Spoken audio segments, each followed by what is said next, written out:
Šodien notiks Latvijas sabiedriskā mediju un sabiedrisko elektronisko plašsaziņas līdzekļu padomes kopīgi organizētā konference Vienoti, daudzveidīgi, digitāli sabiedrības labā.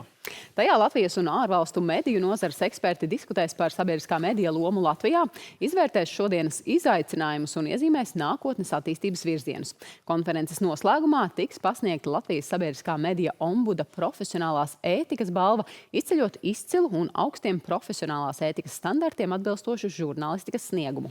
Par medijiem, ģeopolitiskās situācijas ietekmi uz mediju darbu, žurnālistu lomu un citiem tematiem šorīt runāsim ar diviem viesiem no Britu sabiedriskās raidorganizācijas BBC. Mums uz sarunu pievienojas BBC žurnāliste un ziņu moderatore Kasia Madera un BBC mediju pārmaiņu konsultants Sams Vīpls. Good morning. Good morning. Good morning. Hi. How are you feeling this morning with us here in Latvian television? It's wonderful to be with you. Thank you so much for inviting us. What a great studio. Thank you for joining us this morning. Well, you are here, as we mentioned also for our viewers, here in Latvia to participate in a conference on media mergers. And if we speak about this mergers process for BBC several years ago, can you tell the short story, actually, how it was?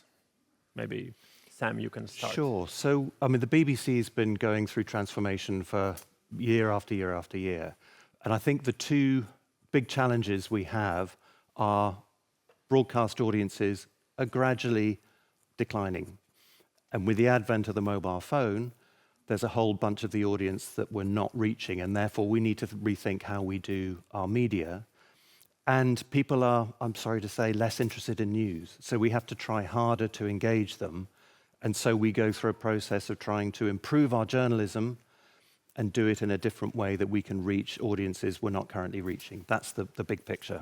Yeah, you also entered the studio with a mobile phone, creating some content. That's the point of talking How about. big part is it from your daily work, the daily day now? Do you know what? It's enormous. It becomes something that, look, we're chasing audiences, and if the audiences aren't using traditional platforms, then we need to find where they are. And if they're on various different social media, we also need to be there, because ultimately our aim is to give truthful facts, the news, explain the world, but we need to be able to explain them to an active audience. And if they're not on traditional mainstream, dare I use that word, media outlets, then we need to find where they are, because for us, the audience is the most important thing. Do you have some conclusions? What was successful? What was unsuccessful in this merging process that you could maybe share? Yeah. So I think the successful, what we tend to focus on is planning and the delivery of stories. So we start with the story and we try and bring all of the talent we have across radio, TV, digital. And if there's a great story, we want to bring that to as wide an audience as possible. So the success is to try to really plan that and use our different platforms. We can trail ahead, we can promote. Those are the things that work well.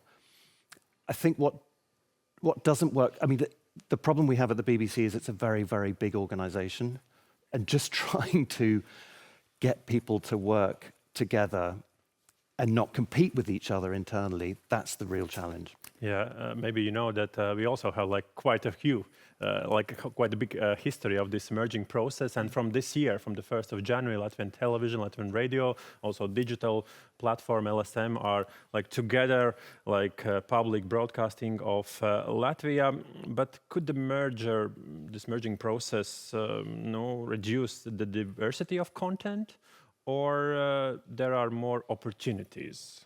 How would you say? Look, it's complicated, and I think where we start is, as Sam was saying, it's from the story, and then depending on what the story is, we then work out what the treatment is. But for somebody like me, it means that I get to share my story, whatever story I'm covering, with as many different outlets across the BBC as I can. So it's not just TV. It's not just radio, it's also online, all our social media platforms. And that means if I'm freeing up someone else to cover another story, then surely that's a good thing, because we can cover more.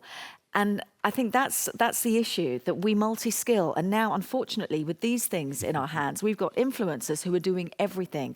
And as journalists, we need to catch up. So I'm no longer just working in one media, I'm working across all platforms. For me, that's great because not everybody accesses TV, not everybody accesses the radio. But now I can share my story with multi-platforms across the BBC. But there people also make some comments about your content, for example. How do you react for this content? Because if you are like in the television studio, so you are telling the news, okay, you are making interviews, but then you already know how people react and think about your content. Yeah, but isn't that wonderful? Isn't that is. amazing? Yeah, I'm just, It's, you know, back in the day, and I started 20 odd years ago, so you would get a letter. Then you'd get a message on social media. Now it's immediately. And now it's immediate. And yes, people can be mean because they don't feel, sometimes they don't even think that you're going to respond to, or you're reading those messages. But, you know, arguably, of course, we're dipping into them. And of course, not everybody's going to be happy. And when you don't have that personal face-to-face, it's easier to be nasty.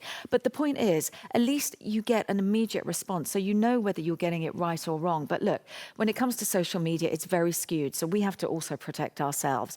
But I just think multi-platform working is a fantastic opportunity because you get to hit a larger number of people. And if some people aren't watching watching TV and some people aren't watching radio, then I get across both of them, and that's just great. Sam, if we talk about the geopolitical situation and its impact on the media, how many hours or investments are you forced to put into BBC now to, I don't know, to educate, to make journalists more used to this situation, because it takes some extra skills and. Yeah, I mean, I look at it in two ways. As an old journalist of years ago, there's one thing worse than having too much news, and that's not having any news at all. So things are very, very busy, and the impetus for us as broadcasters and as journalists is even greater right here, right now, with things that are happening in Ukraine, with what's happening in Gaza, and all of the other stories. We have to be on our top game. That does make it difficult for journalists, but we all, I mean, like you, we rise to those. We you know, that's when we really need to prove ourselves. So yes, education is important, and again, if we're going to report responsibly, you need to understand the fine details of how Middle Eastern politics works, how Russian-Ukrainian politics works. But that's why we're here. That's why we're here, is to report responsibly on difficult, challenging stories. What helps for journalists or TV hosts save their independence during these global processes? I think, look, at the heart of what we do at the BBC is impartiality and independence, and that is why we're the most trusted news organisation in the world. And we will never, ever lean one way or the other.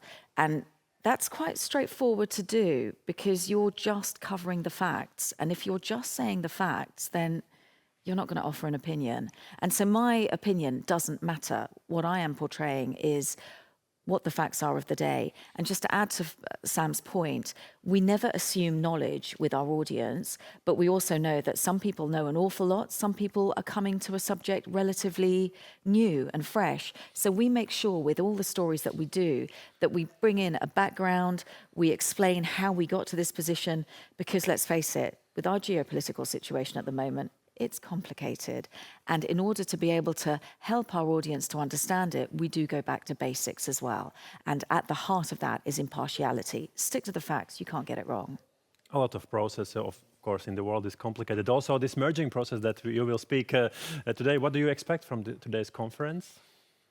I'm super excited. I mean, you know, what you've got going on is, yes, of course it's challenging, but you're moving to meet the challenges that we're all experiencing, and that is becoming increasingly obvious because of what we're experiencing. This is, you know, the influencers, people sharing media, sharing news, which ultimately isn't properly sourced. Not everybody, of course, but there is a lot of misinformation out there, and it's our role to combat that. And you can do that by having a strong and a united newsroom that's not competing against each other.